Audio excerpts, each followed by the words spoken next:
tardes amigos, ¿cómo están? Bienvenidos a RG en Vivo. Tenemos muchísima información para compartir con todos ustedes. La Junta Municipal de Asunción decidió finalmente rescindir por completo el contrato con el consorcio Parsim, que como sabíamos estaba encargada de controlar el estacionamiento tarifado en nuestra capital. Como era de esperarse, los cuidacoches estuvieron muy contentos con esta decisión. Laura Penayo, tenés más detalles. Adelante, te escuchamos.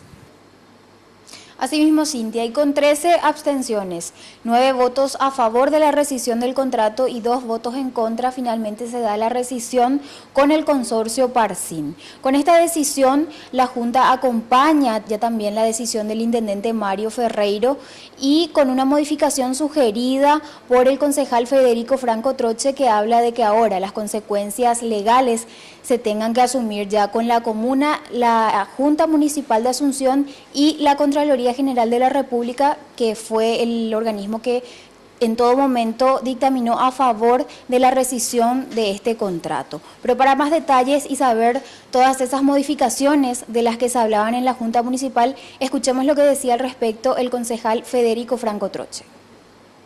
La Contraloría alega que la falta de presentación, la ausencia de la garantía de fiel cumplimiento del contrato es un argumento sustancial para revocar el contrato de la municipalidad sin responsabilidades emergentes. Por tanto, en atención a que la Contraloría ha emitido ese dictamen, se ha ratificado en 2 oportunidades, nosotros seguimos la recomendación de la Contraloría y hacemos también responsable a la Contraloría General de la República de la decisión que estamos adoptando en este momento.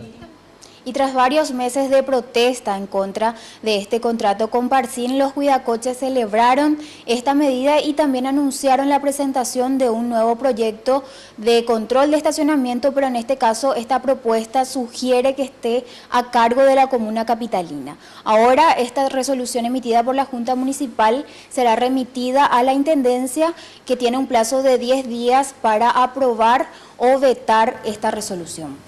Muchísimas gracias, Laura Penayo, por este contacto. Ahora también veremos qué acciones decide tomar el consorcio Parsim ante esta decisión. Ahora...